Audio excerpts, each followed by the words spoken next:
So once we've started building upper body strength, and also part 2, bringing our attention to the core, now we're ready to go upside down. So let's break that down into a few steps. So coming towards the wall, you can actually sit against the wall and extend the legs forwards. So here we have a gap, so I'm about 6 inches from the wall, so my feet will be slightly further forwards. If you're up against the wall, just make a note of where your feet are, and then come and place the hands where the feet are. So I'm adjusting slightly, and then walk the feet back and take the heels up the wall. Then take one leg up the wall, push into that leg, straighten the leg, take the second leg up the wall. Try to have those feet the same height as the hips. So staying here, or look to the hands, inhale, raise the right leg up, square the hips, point the foot, flex the toes, and draw the ribs in. And then exhale, lower the leg down. Second side, inhale, lift that leg up, push opposite heel into the wall, foot is flexed, ribs in, and then exhale, lower down. And then inhale, walk the foot down.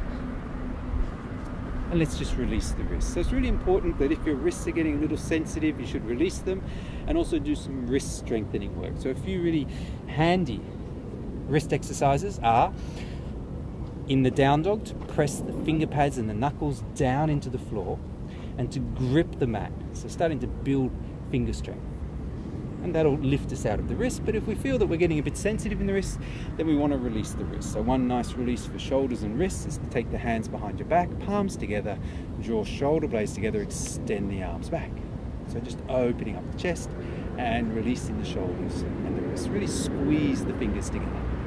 Another useful thing we can do is to just, that sort of excessive flexion of the wrists can cause pain in some people. So we want to avoid excessive flexion, but if you find you are getting some pain, you can turn the palms over, keep the weight in the legs, and just gently stretch those wrists out. So this will feel quite intense if you've gone into the wrist joint a little, or if you have any wrist issues. So if it does feel really intense, it means that you need to just work more carefully. Don't go so far, so quickly. And a more gentle release is to take the hands outwards and to turn the hands back. So again, not doing anything that hurts the wrists in any way. So now we're ready to take our handstand to the wall. So coming around, take the hands around 12 inches from the wall. You can go a little closer if you feel that that makes you more comfortable at first. And then come into downward facing dog. Walk the feet about halfway in. Lift up onto the heels. Now this is great preparation for the handstand. We have weight into the hands, we open our shoulders, and we may decide to stay here for a while, just building strength, getting comfortable holding this shape for at least 5 to 10 breaths. Those that feel they're ready can now go further by coming onto the tippy toes and engaging the core and lifting the hips high. Then coming back onto the balls of the feet, inhale, raise the right leg up, exhale, bend the left knee, and just try little bunny hops. And just play for a moment. How does it feel? Did you feel that you were about to collapse? In which case, push more strongly into the hands. And then just keep practicing, core strong. Inhale, lifting up. Perhaps flick the heel to the buttock, exhale, lower down.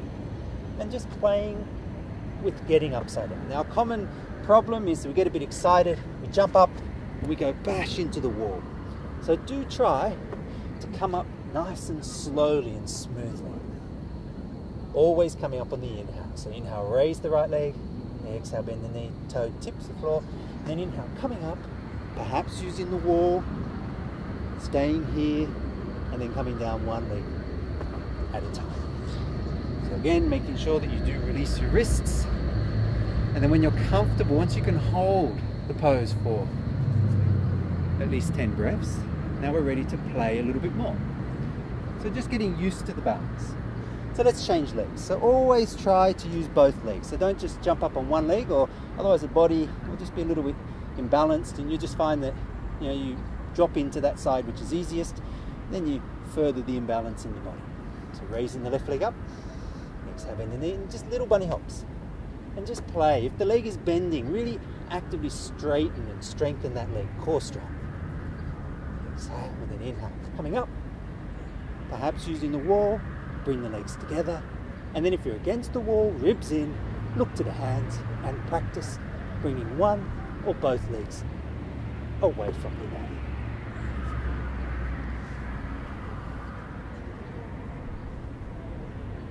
Once we get more comfortable with being upside down, we can practice moving a little further away from the wall and just practicing getting the hips right above the shoulders.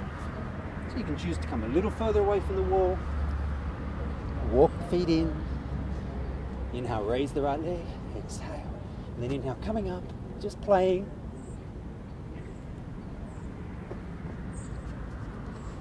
And then when you feel comfortable, perhaps coming a little further away from the wall. Again, just playing. Let's try our second leg. Inhale, raise the left leg, exhale, bend the knee. And then little bunny hops, exhale. Inhale, coming up. Exhale.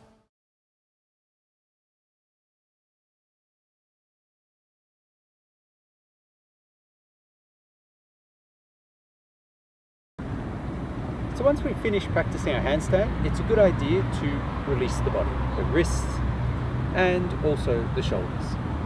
So first thing, come into a gentle forward bend, feet hip distance apart, and slide the hands under the feet. So toes come all the way to the wrists, and then press the toes down, feet down into the palms, and gently pull on the palms. You can let the head hang, shoulders away from you. So holding this for at least 5 breaths. And then, second release for the shoulders is to hold the ankles. So outer ankles, draw the elbows wide, shoulders away from the ears. Shoulder blades into the upper back and gently lengthen. If you want to go deeper, you can even hold under your heels, press the heels down and pull up firmly. Once you've released the wrists, another nice release is to reach the arms over the head, release the shoulders, palms together. If that's too intense, come down, sit on the floor first and reach the arms behind, palms together, releasing the shoulders.